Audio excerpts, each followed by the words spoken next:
नमस्कार श्रोते हो, कथा कॉर्नरच्या एपिसोड 18 मध्ये आपल्या सर्वांचं स्वागत पुन्हा एकदा. मागच्या एपिसोडमध्ये आपण ऐकलं की ओंकारनाथांच्या केबिनमध्ये अचानक सकाळी त्यांना ताजी टवटवीत फुलं फ्लॉवर पॉटमध्ये ठेवलेली दिसतात आणि मग त्यांना प्रश्न पडतो किंवा त्यांना असं खात्री पडते की हे नक्कीच सायराचं काम आहे आणि त्यामुळे त्यातून तिला काही सुचवायचं आहे का असं ओंकारनाथांना वाटायला लागतं. तू भ्रमत आहासी वाया या श्री वपू काळे लिखित कादंबरीतला 6वा भाग आपण पुढे ऐकणार आहोत. पेपर्सवर सह्या घेण्यासाठी सायरा आली तेव्हा ओंकारनाथांनी विचारलं, फुलं तुम्ही आणलीत? सर हो, आज मी आणली आहेत. उद्यापासून वेगळी व्यवस्था केली आहे. एखाद्या व्यक्तीला फुलं देण्यामागचा संकेत तुम्ही जाणता ना?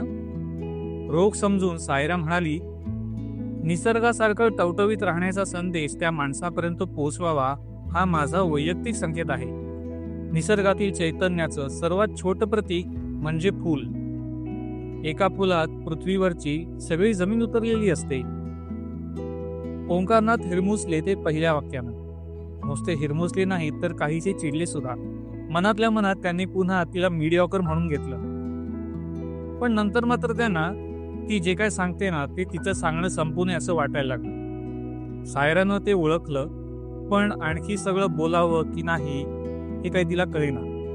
ओंकारनाथ म्हणाले, तुम्ही सांगता ते पटकन समजत नाही, पण ऐकताना छान वाटतं. त्या फुलांना कुरवाळीत सायरा म्हणाली, फूल म्हणजे मातीचा हुंकार, पावसाच्या प्रत्येक थेंबाला दिलेला प्रतिसाद. म्हणून एक फूल एकदाच जन्माला येतं. टेलिफोनवरच्या प्रत्येक वाक्याला आपल्याला ऐकणाऱ्याकडून कमीत कमी हुंकार हवा असतो. तसं हुंकाराच्या अलीकडे उच्चारच संभवत नाही. या फुलातला सुगंध म्हणजे आकाशतत्व. का? आकाशच का? त्याला अंत नाही म्हणून. सुगंधाचा प्रारंभ आणि शेवट शोधता येत नाही म्हणून वाऱ्याचा एक हलकासा झोका त्याला जिथपर्यंत नेईल तिथपर्यंत त्याचं आकाश. आणि वारा म्हणजे जमीन आणि आकाश यांचं मिलन अंकुरित झालं हा संदेश माणसापर्यंत नेणारा दूत. एका फुलात मला इतकं दिसतं. ओंकारनाथ त्या सगळ्या कल्पना विलासात काही काळ हरवली. इतके की त्यांना वारा ह्याचं प्रयोजन ऐकूच आलं नाही. ते लगबगीनं म्हणाले, वाऱ्याचं काय म्हणालात? तुमच्या भाषेत सांगते. वारा म्हणजे पब्लिसिटी ऑफिसर. छे, तुम्ही काहीतरी वेगळं म्हणालात. मी जरा मध्ये ब्लँक झालो.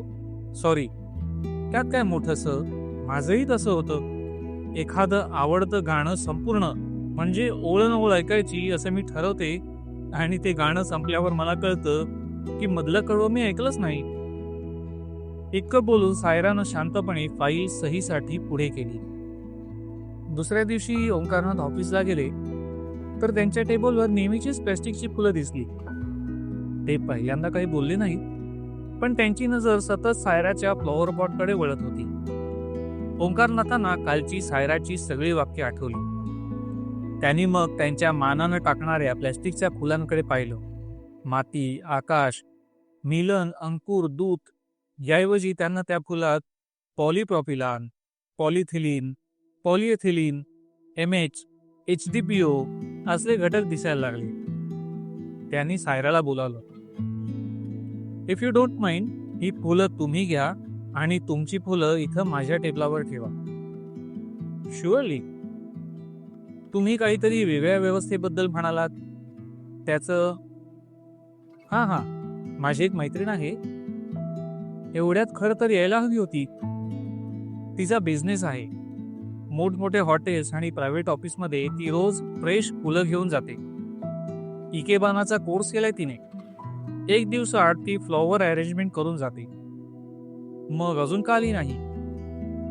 तुम्हाला त्या फुलांची ओढ निर्माण झाल्याचं मला जाणवल्याशिवाय ती कशी येणार? तुम्ही आपण होऊन विचारलं तर मी फोन करणार. ओंकारनाथ घुटमळत म्हणाले, हे बघा, तुम्ही तुमच्याप्रमाणे माझ्यासाठी रोज फुलं आणावीत असं मला वाटतं. तुमच्या त्या मैत्रिणीचा बिझनेस आणि टेक्निक मला मान्य आहे, पण या फुलांच्या बाबतीत तरी किमान बिझनेस ट्रान्झॅक्शन नको. त्यानंतर 2च दिवसांनी ओंकारनाथांनी ऑफिस सुटता सुटता सायराला बोलावलं. तिच्या हातातल्या पेपरमध्ये गुंडाळलेल्या फुलांकडे खूण करत ओंकारनाथांनी विचारलं, तुमच्या फुलांबरोबर याही फुलांना समुद्र स्नान घडवाल का? येताना बरोबर आली तशी जाताना सोबतीने जाते. सायरानं न बोलता सगळी फुलं एकत्र केली. लेट्स गो टुगेदर, अर्थात तुमची हरकत नसेल तर. फक्त कुठं जायचं ते सांगा. कंपल्सरी गेटवेवर जावं लागतं. ह्या देशात खाणाऱ्यांना तोटा नाही. पाहाल तिथे भेळपुरीवाले आणि खाणारी तोंड. केवळ त्या अथांग समुद्रासाठी कोणीच जात नाही. भरतीतल्या अनेक उसळणाऱ्या लाटा या उपेक्षेपोटी असतील. ओहोटी सुद्धा अशा खाबू शहराचं दर्शन नको म्हणून येत असेल. पायरी उतरून दोघंही जितकं समुद्राच्या सान्निध्यात जाता येईल तितकी गेली. 10 मिनिटं दोघंही गप्प होती. सायरन काहीतरी बोलावं या अपेक्षेनं ओंकारनाथ तिच्याकडे पाहत होते. तिचं मात्र समुद्राव्यतिरिक्त कुठेही लक्ष नव्हतं. ओंकारनाथांनी सायराला विचारलं, असंच गप्प बसायचं? सर, इथे आले की माझी अशीच अवस्था होती. कशी? समुद्राचं ऐकावं, बाकी काही करू नये. या विराट अस्तित्वाच्या समोर शूद्र वाटेल असं सगळं टाळावं. स्वतःचा आवाजही ऐकू नयेसं वाटतं. नेहमीच. आजच्या दिवस तुमचा नियम मोडा. मी तुमचं बोलणं ऐकण्यासाठी आलो. ऑफिसमध्ये बोलता तसं काहीतरी. ऑफिसची गोष्ट वेगळी. कशी काय? ऑफिस म्हणा, घर म्हणा, तिथं वास्तूपेक्षा आपण मोठे असतो. मालकीचा अहंकार तिथं बोलतो. आपण क्षुद्र आहोत याची जाणीव स्वतःला करून देण्यासाठीच समुद्राजवळ बसायचं असतं. निसर्गाची प्रत्येक निर्मिती भव्यच असते. तरीसुद्धा तुमच्या मते अतिभव्य काय? माणूस. आता एवढ्यात तर तुम्ही क्षुद्र म्हणालात. त्याची निर्मिती या अर्थानं अतिभव्य. म्हणजे कसं? समोरच पहा. हा महासागर, ते क्षितिज, आकाश मोजता येणार नाही, पण आपल्या एवढ्याशा डोळ्याला ते दिसतं.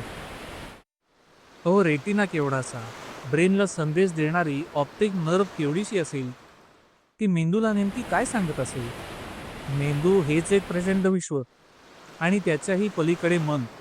प्रत्येक माणूस वेगळा आणि प्रत्येक माणूस एकदाच. महाभारताच्या आधीपासून तो माणसं घडवतोच आहे, पण रिपिटेशन नाही, डुप्लिकेशन नाही. ओंकारनाथ आश्चर्यानं सायराकडे पाहत होते. त्यांना आता समुद्र दिसत नव्हता. सायराला समुद्र दिसत होता.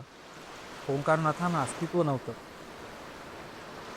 तू भ्रमता आहासी वाया या श्री वपू काळे लिखित कादंबरीतला उर्वरित 6वा भाग आपण ऐकूया पुढच्या एपिसोडमध्ये, अर्थात एपिसोड 19 मध्ये. धन्यवाद.